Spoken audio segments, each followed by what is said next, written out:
téléspectateurs, j'ai la joie de vous présenter l'émission de ce soir avec les chevaux des étriers d'Apollon. Voilà, tous les chevaux qui sont là. C'est en Guadeloupe. Voilà, il y a les femmes qui sont là, voilà, en camion. Donc si vous voulez passer à un moment donné avec les enfants, habituer les enfants avec les chevaux, venez ici avec... tu fais monter. Avec... oui. Dario Solvar va vous accueillir, descendant d'île de son père. Je vous présente Noé. L'arche de Noé est ici. Voici l'arche de Noé. Tu sais pas qui était coiffeur? On est à l'arche de Noé. J'étais coiffeur, j'étais tailleur. Mais c'est lui qui taille. T'as vu comment il taille? C'est lui qui taille. Oui, comment ça s'appelle ici? La crinière. Là? La crinière. La crinière. Non. Le centre équestre. Le centre équestre, voilà. Les étriers d'Apollon. Les étriers d'Apollon. Ah, les étriers d'Apollon, voilà comment... Le poney, vous avez des enfants, amenez-les. Vous avez des enfants. Aujourd'hui, je ne suis pas meilleur que lui. Il y a des poneys pour les enfants. Un niveau de réflexion, peut-être qui dépasse la réflexion. Et souvent, j'aurais un petit peu plus de temps pour qu'on puisse discuter, parler d'autres choses. Et les femmes n'ont pas compris ça aujourd'hui. Voilà. Et tu sais ce quoi... Elle va devenir jalouse de chevaux. Oui, et la femme va te dire après, ah ouais, toi tu connais quand tes chevaux. Ah, mais non. Tu me négliges. Mais non, c'est pas ça. C'est que les chevaux, c'est pas de ma faute. C'est ma mission. Amen, chacun sa mission. Chacun sa mission. mission. C'est être complémentaire de la mission de l'autre. Ouais. Voilà, c'est ma mission sur Terre. C'est ma mission. Je ne peux pas fuir face à ma mission. Comment il reste à Dario? Hein, ils sont au-dessus. Oui. L'homme pense toujours qu'il est au-dessus. Alors qu'un cheval, c'est une bête superbe intelligente. Allez, viens. Superbe intelligente. Plus qu'on le croit. Il part. Non, il part pas. Il part pas. C'est un gentil garçon. Voilà, vous voyez, une femme, il faut toujours la caresser comme ça, comme un cheval. Sois câlin, gentil avec une femme. Il va t'aimer. Mais toi, tu es brute, hein? Grosso modo, ou qu'à crier sur madame, tu la tapes, voilà. Une femme a besoin de câlins, pas de gifles. Non mais... Tu as compris? Alors, ça c'est le bon côté. Puis avec une femme, c'est comme un cheval. Quand tu lui donnes l'amour, elle te donne aussi l'amour. Mais quand tu l'embêtes, alors là, ça va mal se passer pour toi. Vous voyez les chevaux? Ils sont là. Donc c'est important que monsieur, tu arrêtes de te plaindre de ta femme et que tu sois gentil avec elle. Quelle que soit la durée de la nuit, le soleil finit toujours par s'élever. Quelle que soit la durée de ton épreuve, la victoire apparaîtra tôt ou tard. Sois seulement patient et garde la foi.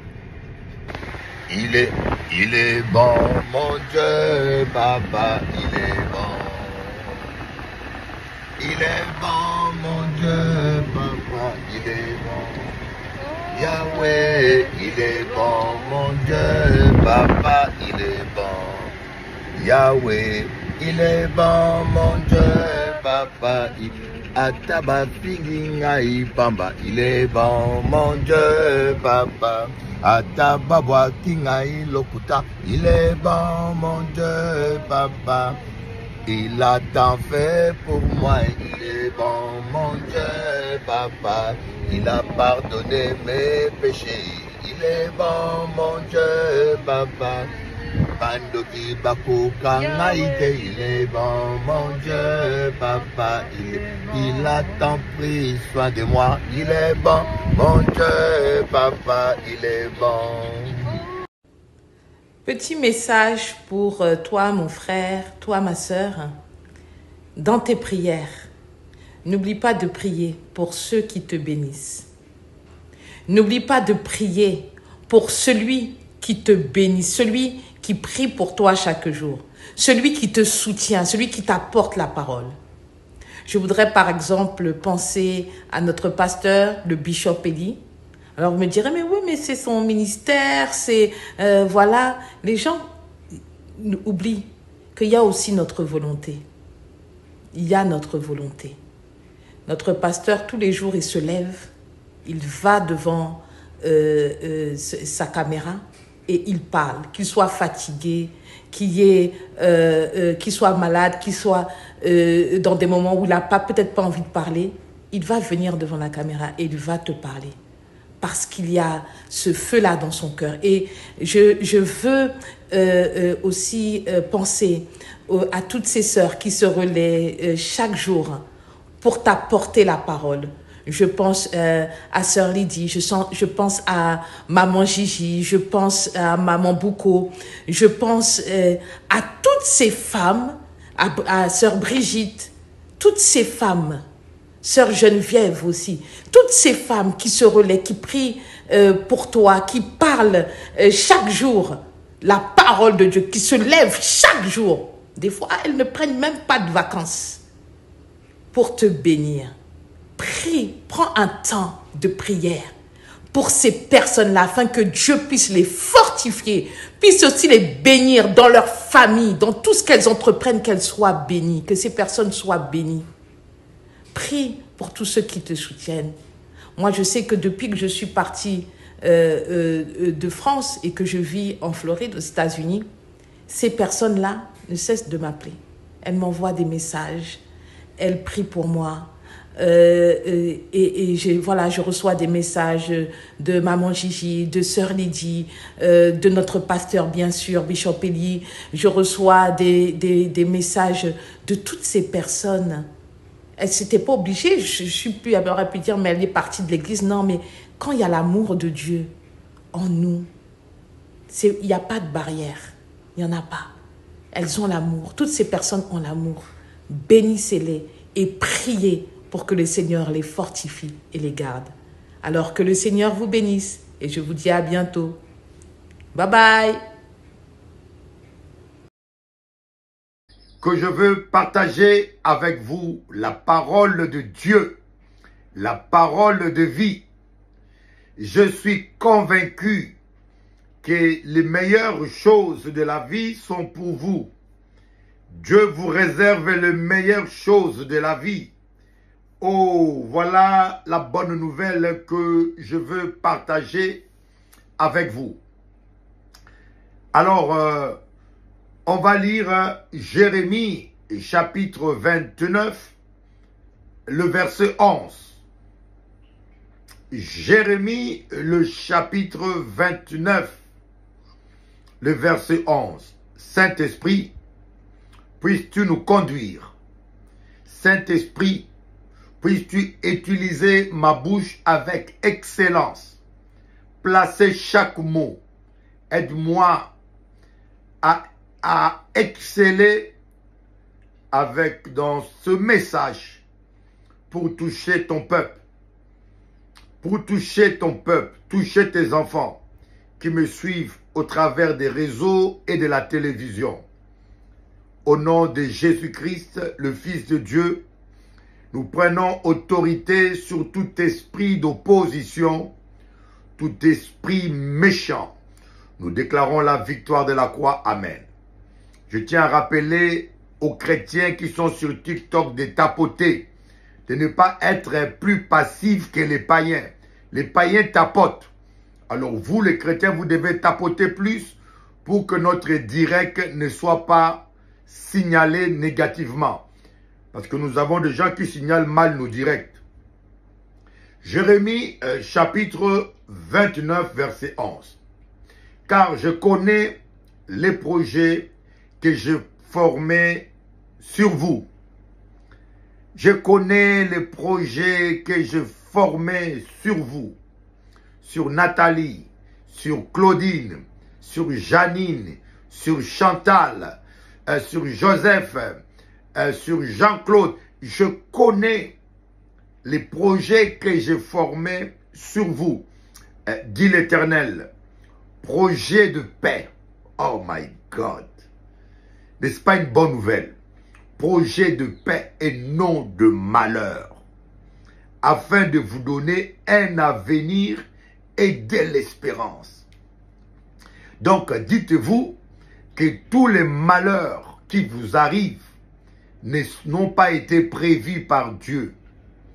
tous les malheurs, les accidents, les tromperies, les adultères, les échecs sentimentaux, les déceptions, le chômage, la disette, la pauvreté, tous les malheurs.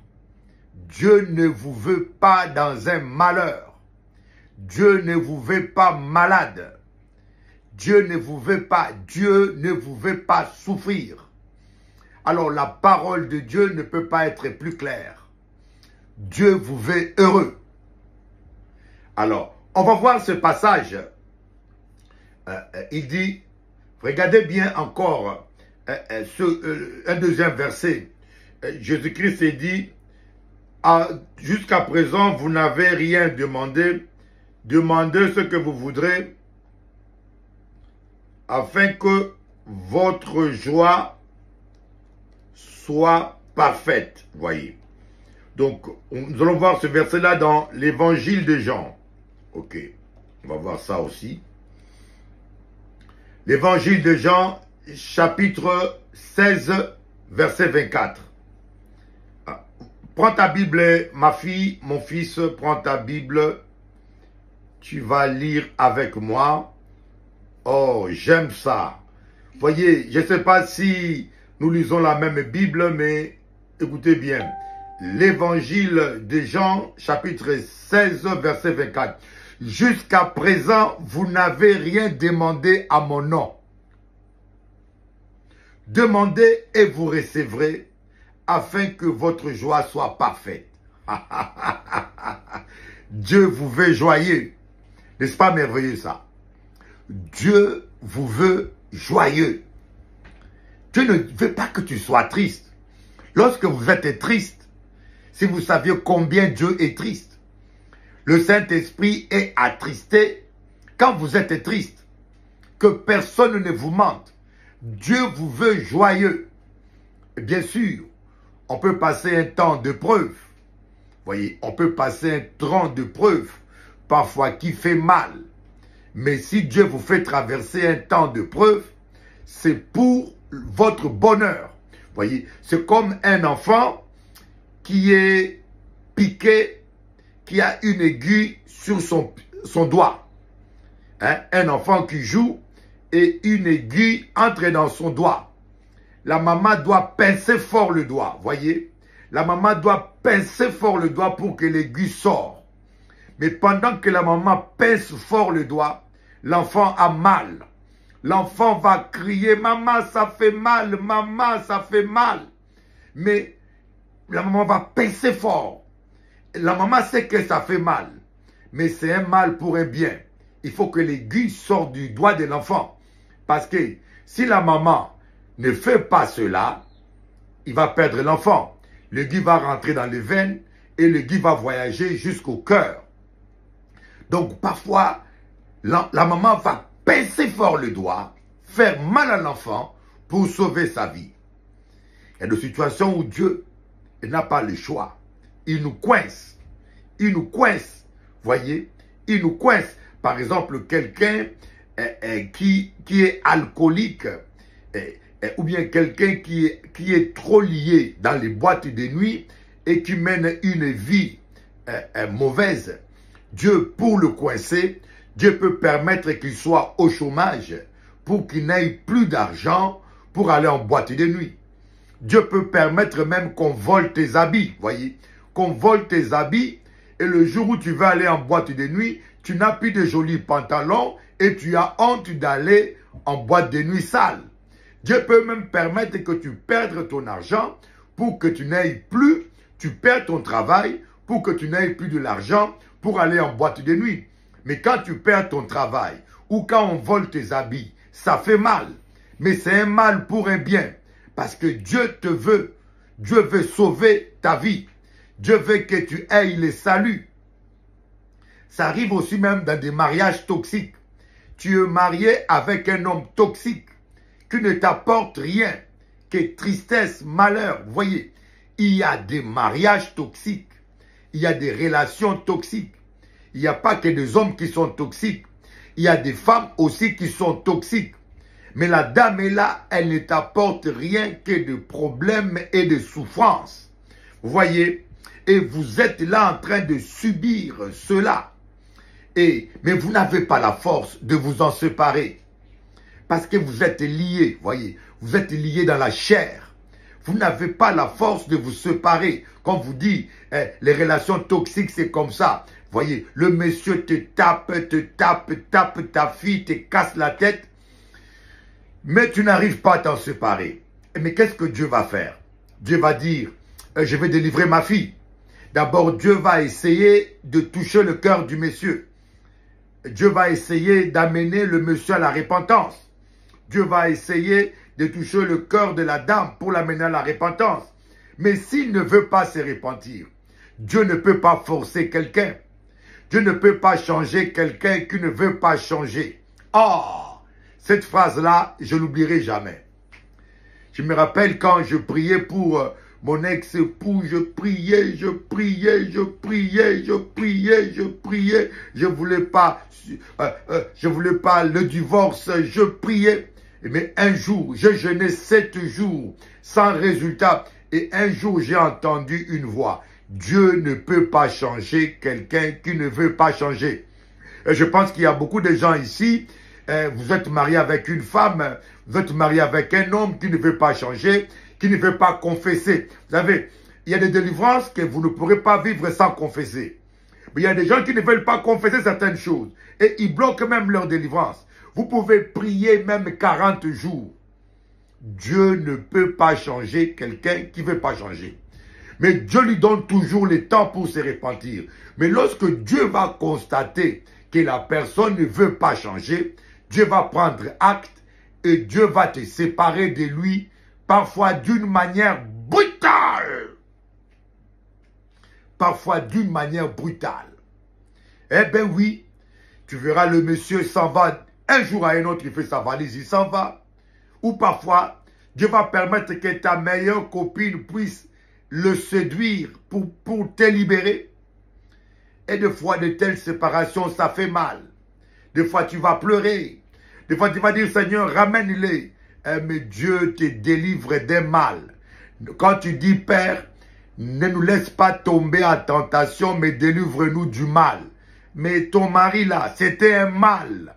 Un homme toxique qui t'apporte rien, qui détruit ta vie, qui profite de toi. Une femme toxique qui combat ta destinée comme Dalila. Voyez, et Dieu parfois va te séparer de cette personne d'une manière tellement dure.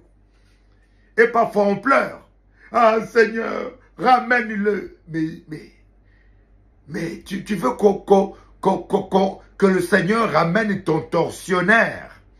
Tu veux que le Seigneur ramène ta tortionnaire. Parfois ça fait mal. Voyez, comme je vous dis, il y a plein d'événements parfois qui font mal. Mais nous, on les considère comme un malheur. Mais ce n'est pas un malheur, c'est un bonheur, voyez. Il y a des portes que Dieu ferme, mais que nous, on considère comme malheur. Mais c'est un bonheur, parce que certaines portes ouvrent le chemin vers la mort. Certaines portes ouvrent le chemin vers la destruction. Toi, tu vois cet homme-là dans le présent, mais Dieu voit l'avenir. Voyez, un jour, quand j'étais à Paris, je fréquentais une jeune fille, mais elle était tellement gentille, une métisse indienne. Elle était jolie, gentille, mais c'était fraternel au début, mais à un moment donné, c'est devenu sentimental. Mais je ne suis jamais tombé. Mais ça faisait 4 ans comme ça, je parlais avec elle, elle était gentille, tout allait bien. Et alors un jour, je me suis dit, je vais m'engager. Et je viens en Guadeloupe, je rentre dans mon bureau, je prie, et je vois l'ange de l'Éternel qui m'apparaît. Et l'ange de Dieu me dit, ne te marie pas avec elle. Ce n'est pas elle, sauve ta vie. J'ai entendu ce mot, sauve ta vie. Je dis, ah! Mais quand je vois la fille, elle est gentille. Pendant 4 ans, je le connais, Elle est gentille, je n'ai aucune reproche à lui faire. D'ailleurs, je l'ai aidé à passer son permis. Tout allait bien, tout était parfait. Je vous dis devant Dieu. Mais j'entends une voix qui me dit, ce n'est pas elle, sauve ta vie. J'ai obéi à Dieu. Je lui ai dit, écoutez, je suis désolé.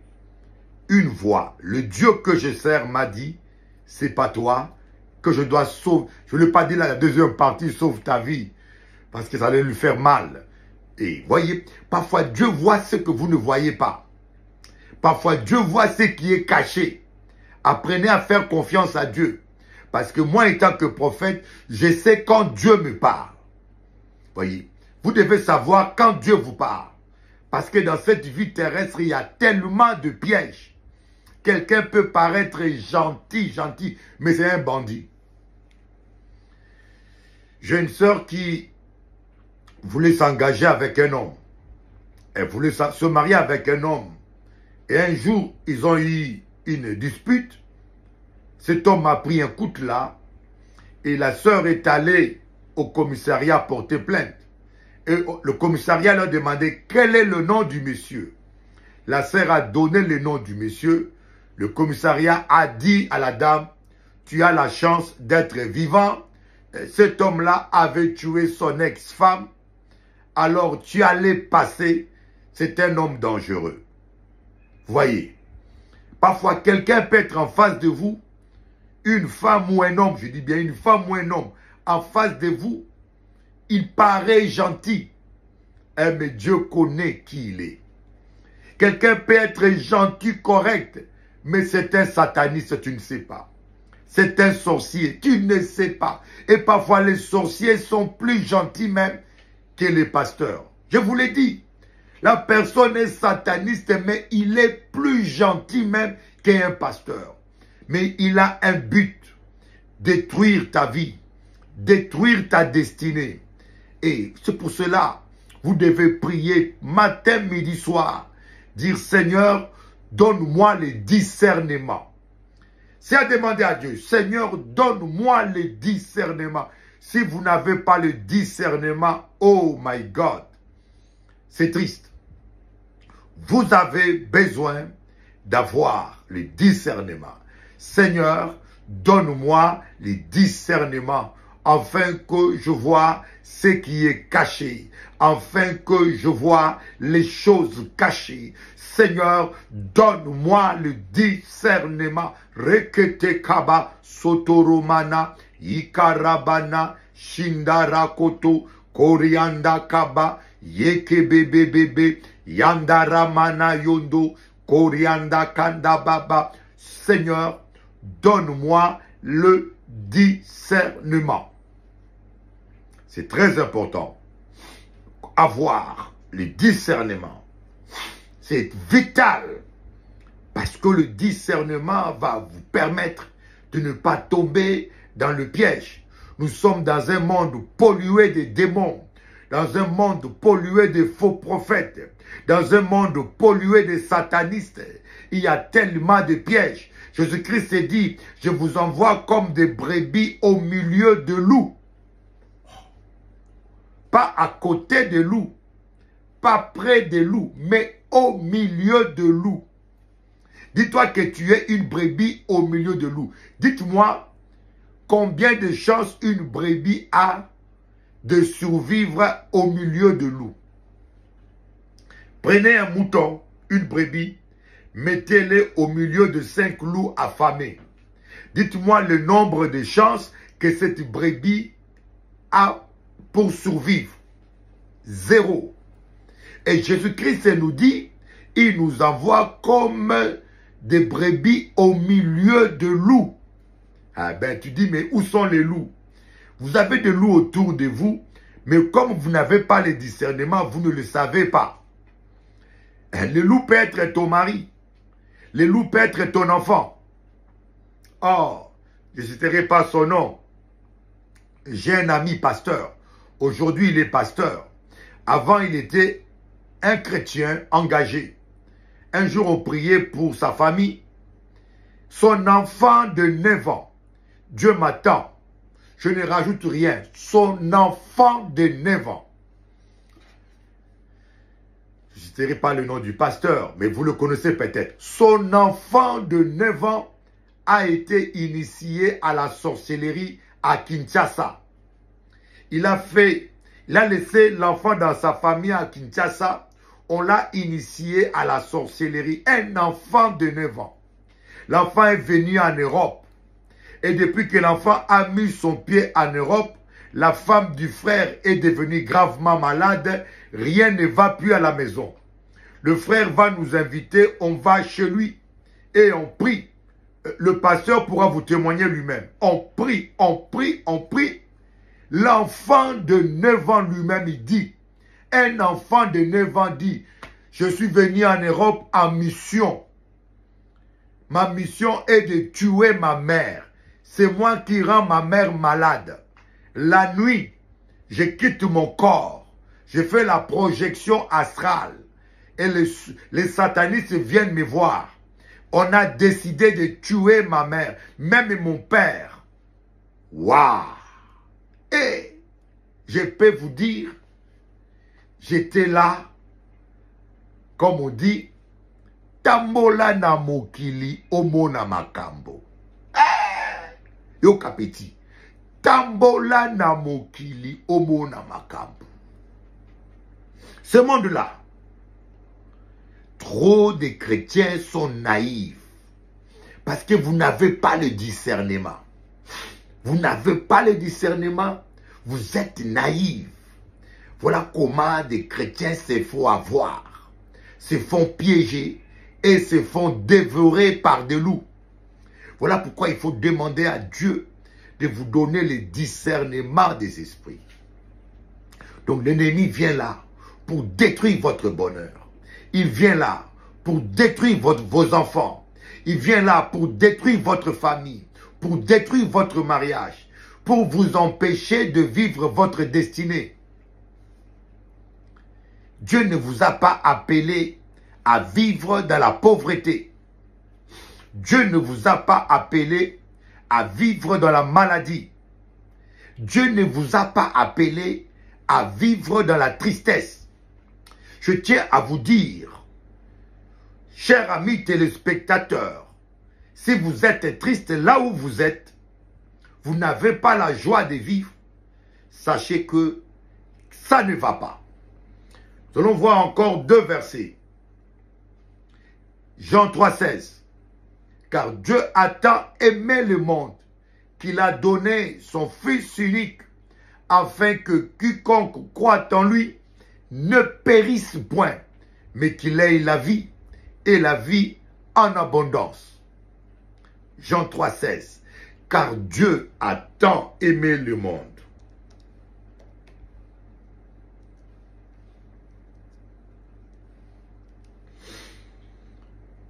Voilà, Jean 3,16. On va lire cela quand même, bien que je l'ai en mémoire. Voyez. De toute façon, je vais l'afficher à la télé. Car Dieu a tant aimé le monde qu'il a donné son Fils unique, afin que quiconque croit en lui ne périsse point, mais qu'il ait la vie éternelle. Voyez. Dieu ne veut pas que tu périsses dans tes soucis sentimentaux. Dieu ne veut pas que tu périsses dans tes dettes.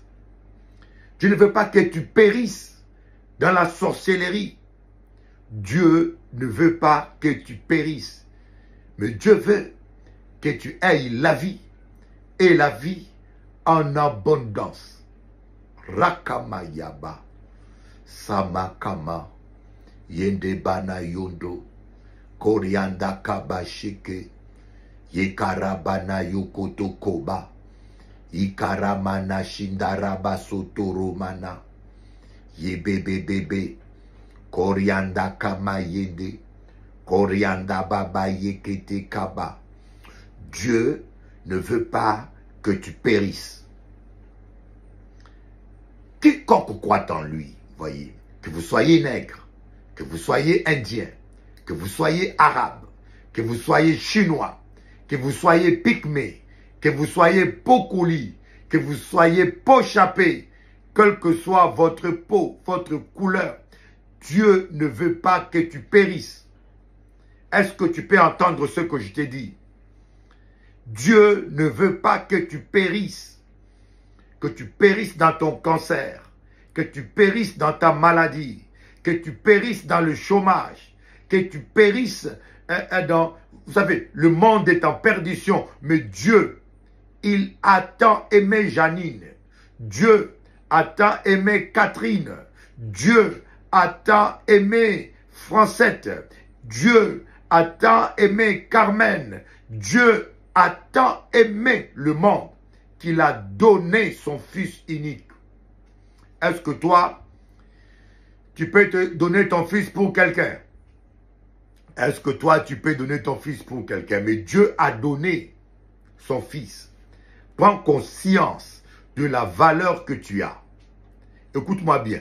Prends conscience de la valeur que tu as pour Dieu. Peut-être que dans ta famille, on ne te considère pas. Vous savez, parfois, la famille n'est plus la famille aujourd'hui. La famille te fréquente, ta propre famille te respecte et te fréquente quand tu es riche, quand tu as beaucoup d'argent. Dans une même famille, quelqu'un est pauvre, on ne fête pas son anniversaire, on ne le fréquente pas. Mais l'autre est très riche, on fête son anniversaire. Tout le monde va. C'est ça aujourd'hui la famille. Aujourd'hui, la famille n'est plus ce qu'elle est. Mais heureusement que Dieu t'aime. Si les gens ne t'aiment pas. J'ai tellement entendu des gens qui souffrent de ce sentiment d'être mal aimés. Des gens qui souffrent parce qu'on ne les aime pas, parce qu'on les rejette. Oui, parce que les hommes aujourd'hui sont intéressés, bien aimés. On peut parler même dans le mariage. On dit mariage. Quand tu es au chômage ou quand tu perds ton travail, tu perds ton mariage. Certaines personnes ont perdu le mariage parce qu'ils ont perdu le travail. Oui. La femme de Job a demandé à Job de maudire Dieu. Job lui a dit, tu parles comme une femme insensée. L'Éternel a donné, l'Éternel a repris, que son nom soit loué. Voyez, l'épreuve que Job avait traversée, c'était pourquoi? C'était parce que Dieu voulait doubler la richesse de Job. La Bible dit que Dieu lui a donné 2 fois ce qu'il avait perdu. Vous avez perdu quelque chose. Vous avez perdu l'argent. Vous avez perdu quelque chose. Sache que Dieu va vous redonner au moins 2 fois. Parce que Dieu est un Dieu de la multiplication. Il ne fait pas d'addition, il multiplie. Voyez, au centuple, Dieu fait que de multiplication. Alléluia. Dieu a tant aimé. Dieu t'aime. Alors, si vous êtes chrétien, vous n'êtes pas heureux. Jésus va dire, demandez ce que vous voudrez et vous le recevrez, afin que votre joie soit parfaite. Dieu veut que tu sois joyeuse. Voilà pourquoi j'ai dit aux gens, si vous n'êtes pas joyeux, si vous n'avez pas la joie, il y a quelque chose qui ne va pas. Soyez honnête avec vous-même. Écoutez-moi bien. Soyez honnête avec vous-même. Haïlama, hayama, sayamama, sayamama, sayamama, saya haïlaba, kaba, shikarababa, orakaba, shikaba, yakababa, sakababa, sandarabana, yekatakaba. Alléluia.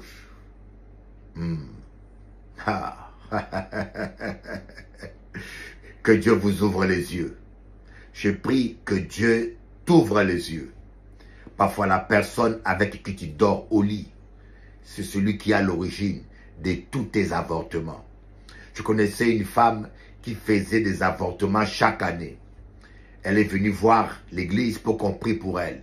Quand on a commencé à prier pour elle, les démons d'avortement a dit, je suis là envoyé par son mari.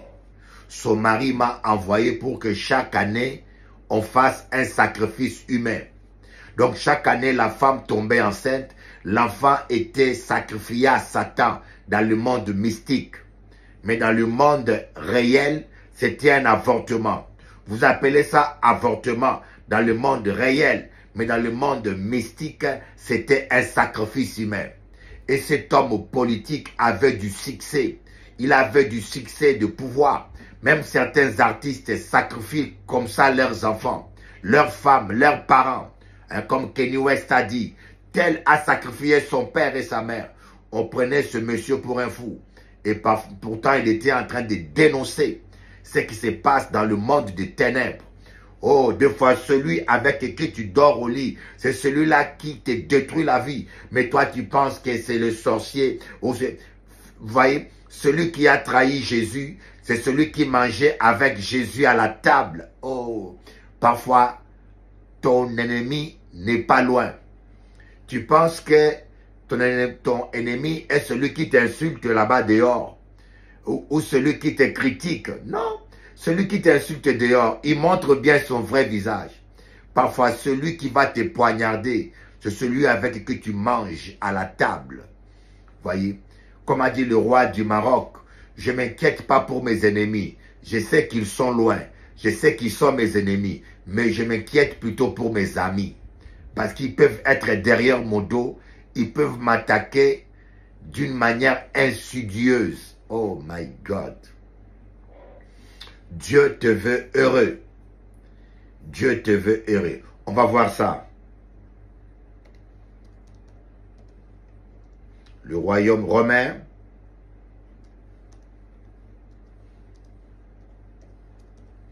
Ouais, le Romain, chapitre 14. Romains, chapitre 14, à partir du verset 17.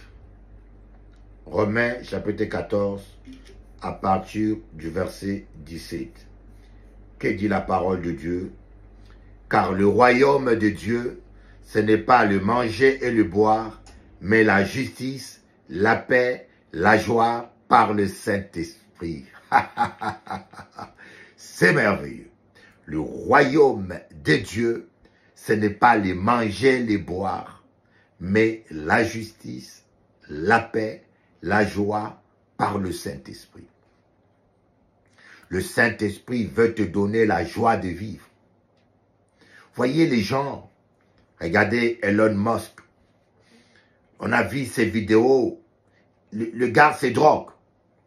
Je vous avais dit 3 mois d'avance que le Saint-Esprit m'a amené à prier pour Elon Musk parce qu'il était en train de se droguer. J'avais vu en vision qu'il est mort d'overdose. Écoutez bien, je parle étant que prophète de Dieu. Nous devons prier pour cet homme. C'est une âme qui doit être sauvée. C'est une âme qui a besoin de Jésus. Et vous devez prier pour lui. Parce que je l'ai vu en vision mort d'overdose. Voyez, quand je parlais que ce monsieur-là s'est drogué, personne ne me croyait parce que même la presse ne le savait pas. Il n'y a pas un mois que la presse a révélé que cet homme-là est à l'addiction aux drogues. Des drogues fortes. Prions pour lui, Seigneur, tout cet homme. Qu'il te rencontre, qu'il te connaisse. Au nom de Jésus. Vous devez prier beaucoup pour lui, pour qu'il soit sauvé. Parce que ma prière, c'est qu'il soit sauvé, qu'il connaisse l'Éternel et qu'il donne les milliards à Jésus pour évangéliser, pour gagner les âmes. Alléluia. Il faut beaucoup prier pour lui. Voyez, il a des milliards, mais il est comme un robot. Il bouge la tête. Il n'est pas heureux. Voyez, tu ne peux pas acheter la joie. Tu peux acheter tout sauf la joie. Voyez, tu peux acheter une belle maison, le confort, mais tu ne peux pas acheter la paix. Tu peux acheter un bon lit, mais tu ne peux pas acheter le sommeil. Tu peux acheter le plaisir. Voyez, quand vous avez beaucoup d'argent, toutes les femmes vont être à votre genou. Voyez, vous aurez le plaisir, mais tu ne peux pas acheter leur amour. Une femme qui t'aime pas ne t'aime pas. Elle va te sourire et tout, mais l'amour, ça ne s'achète pas. Tu peux acheter à manger comme tu veux, mais tu ne peux pas acheter l'appétit. Il y a des choses qui ne s'achètent pas. Et c'est pour cela que je vous dis que le bonheur, Dieu dit qu'il a un plan de paix et de bonheur pour toi. hein, non de malheur. Voyez, Dieu a un plan de bonheur. Si tu veux le bonheur, mon ami, je te lance un défi. Accepte Jésus. Laisse Jésus conduire ta vie. Sois obéissant. Dans Ésaïe, on dit, si vous vous décidez pour l'obéissance, vous mangerez les meilleures productions du pays. Oh, on va voir cela. Ésaïe, chapitre 2 ou 1.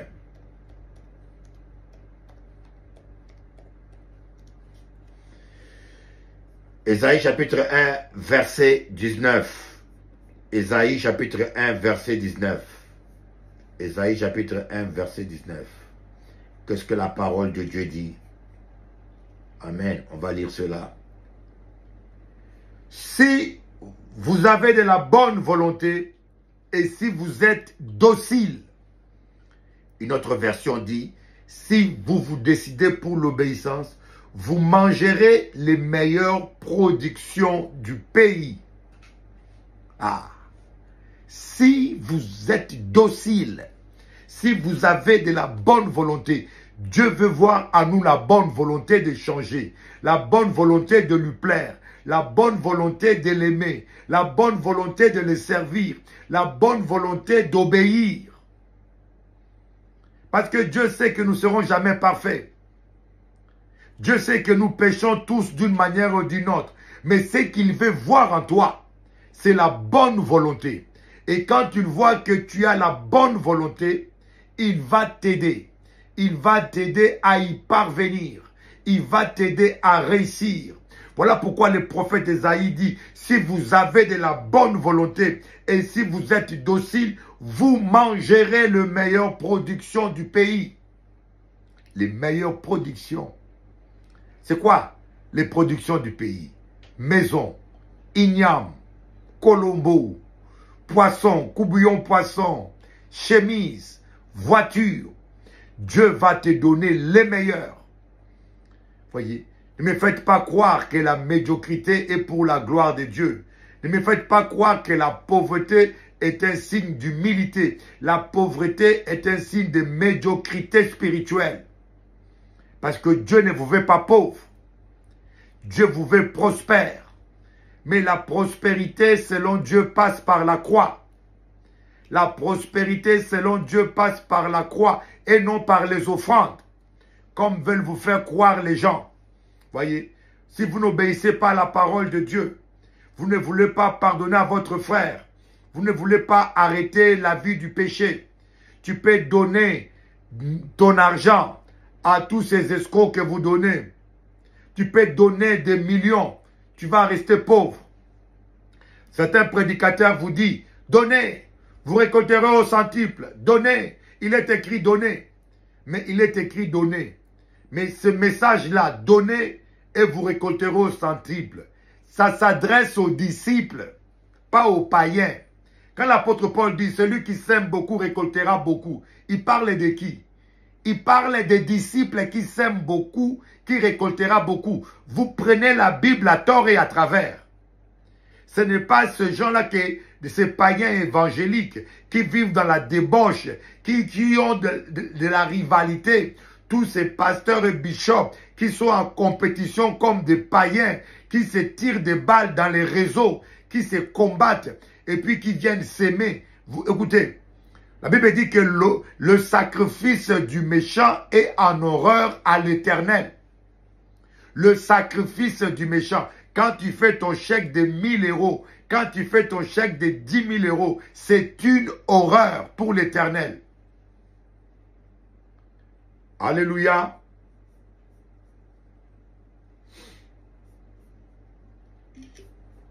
Si vous êtes docile, vous mangerez les meilleures productions du pays. Amen. Je vous donnerai ce verset. Le sacrifice de méchant dans Proverbe.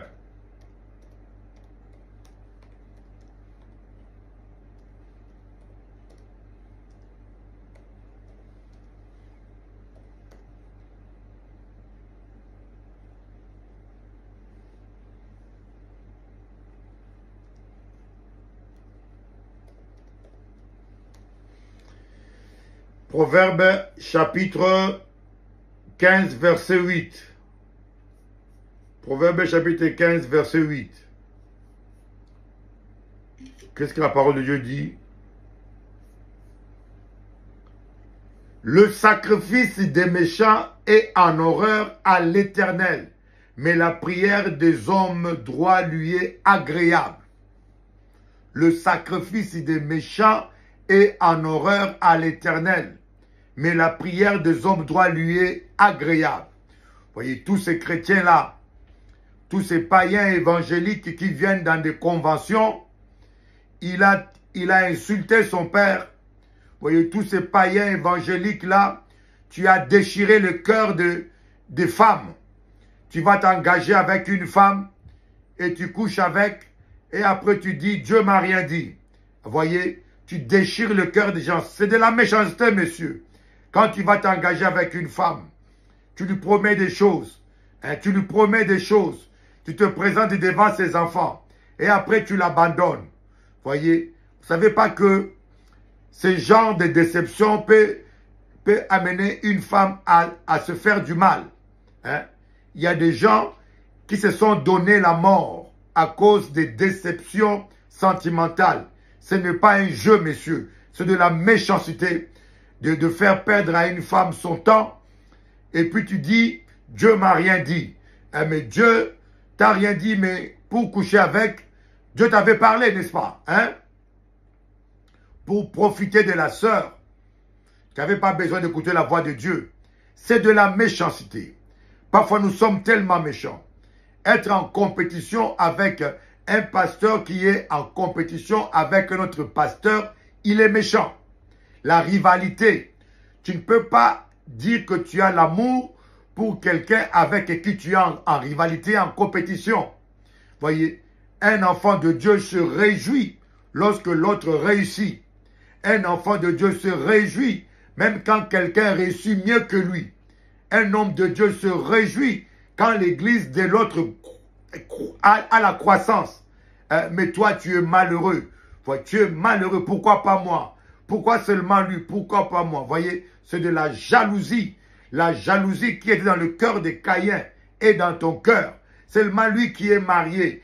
Son mari est gentil, mon mari est méchant. Lui, il a la chance. Et pourquoi pas moi? C'est parce que tu ne sais pas te réjouir de la réussite de l'autre. C'est de la méchanceté. La Bible dit, ton sacrifice est en horreur à l'Éternel. Quand tu donnes les offrandes, même 1000 euros, c'est une abomination pour Dieu. Voyez, mais la prière des hommes droits lui est agréable. Donc, ce n'est pas par les offrandes, c'est d'abord par l'obéissance.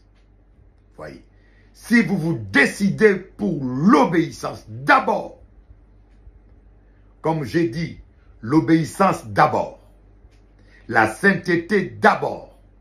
Voyez, une seconde d'obéissance vaut mieux que 40 jours de jeûne.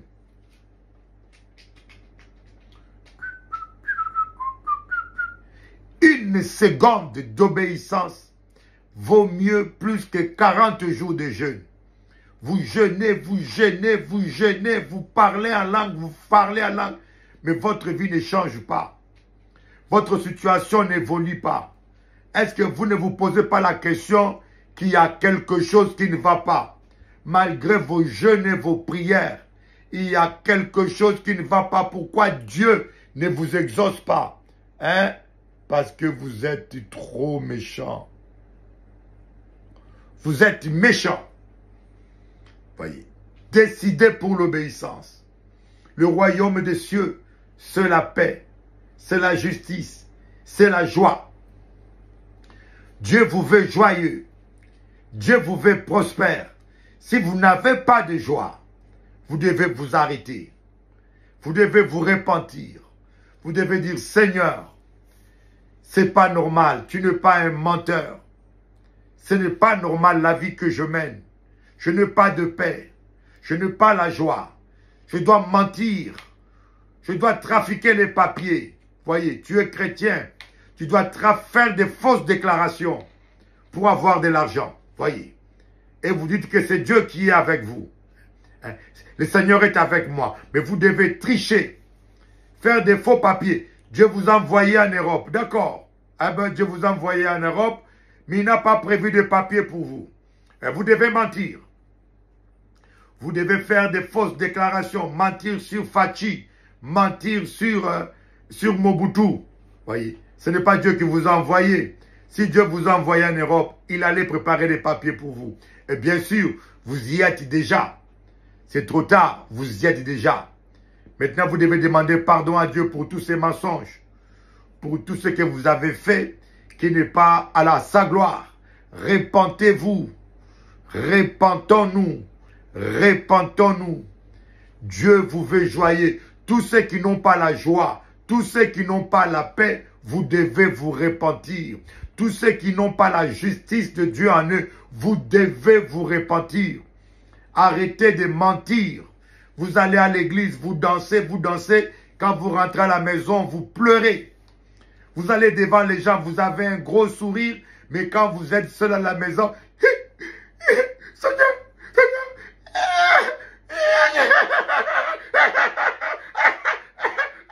non. Il a un plan de bonheur pour toi. Il a un plan de paix pour toi, afin que tu aies un avenir fait d'espérance. Dieu a un plan pour toi. Dieu ne vous veut pas malheureux. Dieu vous veut prospère. Dieu vous veut en bonne santé. Dieu vous veut dans la paix. Dieu vous veut dans la joie. Dieu veut vous rendre justice. Le bonheur et la grâce doivent vous accompagner tous les jours de votre vie. L'Éternel est ton berger. Alléluia. Voilà un peu ce que je voulais partager avec vous. Que Dieu vous bénisse. Que Dieu vous bénisse. I love you. Je vous aime. Et priez beaucoup pour moi. Priez beaucoup pour moi parce que je suis beaucoup attaqué. Beaucoup attaqué parce que je suis un général de Dieu. Vous savez, quand il y a guerre, l'ennemi attaque plus souvent les généraux. Voyez. Nous les hommes de Dieu, on a besoin de vos prières parce que nous sommes plus attaqués parce que nous sommes des généraux. Le diable souhaiterait que je ne prêche pas. Voyez. Le diable souhaiterait que je ne sois pas là pour vous apporter la parole. Il va m'attaquer avec des problèmes et des problèmes pour me disqualifier à prêcher la parole. Mais avec moi, il est mal barré. Parce que j'ai fait un contrat avec Dieu. Je prêcherai la parole. Je louerai l'Éternel tant que je vivrai. Je psalmodierai en son honneur tant que j'existerai. Prions ensemble. Tendre Père, pardonne-nous chaque fois que nous n'avons pas été dociles. Pardonne-nous pour toutes nos désobéissances. Pardonne-nous pour toutes nos méchancetés parfois que nous ignorons. Nos méchancetés inconscientes. Pour certains conscients, pardonne-nous. Nous voulons marcher dans l'amour. Nous voulons t'obéir. Nous avons compris que ce n'est pas le chèque, l'argent ou les sacrifices qui vont changer nos vies, mais d'abord l'obéissance. L'obéissance vaut mieux que le sacrifice. Tu veux que nous puissions obéir d'abord dans ta parole. À partir d'aujourd'hui, nous décidons d'obéir à ta parole. La prospérité n'est pas en Europe. La prospérité n'est pas en Amérique. La prospérité est dans ta présence. Même en Afrique. Moi, je connais des gens qui sont devenus millionnaires à Kinshasa. Je connais des gens qui vivent mieux à Kinshasa qu'en Europe. Donc, ne pensez pas, vous êtes un enfant de Dieu, ne pensez pas que vous devez émigrer et venir en Europe pour prospérer. Cherchez Dieu. Entrez dans la présence de Dieu. Si Dieu décide de vous bénir, même au Congo, il vous bénira. Vous n'avez pas besoin de courir derrière la bénédiction, mais le bonheur et la grâce doivent vous accompagner partout où vous irez, toute votre vie. Au nom de Jésus. Amen.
Step on the end, me never turn back. Going downtown on the highway, me bump on a fly, me don't feel no way. There was no moan, no cry. The fly can't moan and cry, but Mr. Floyd could moan, and Mr. Floyd could cry.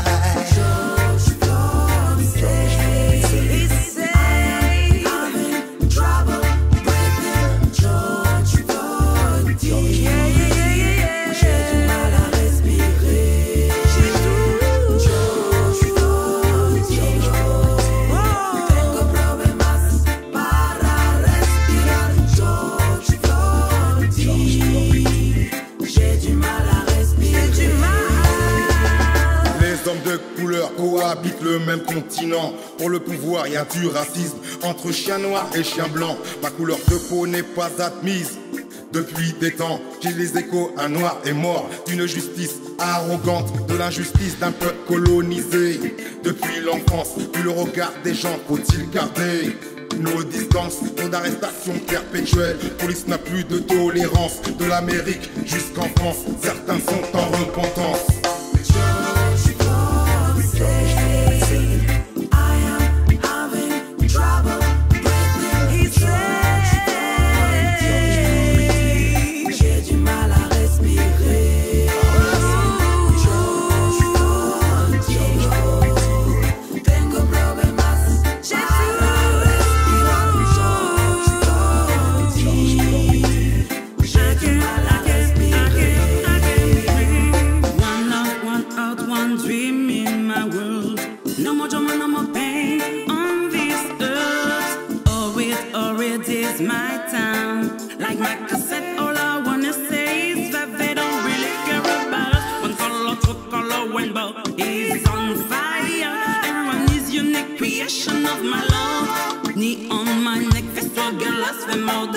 Now it's time for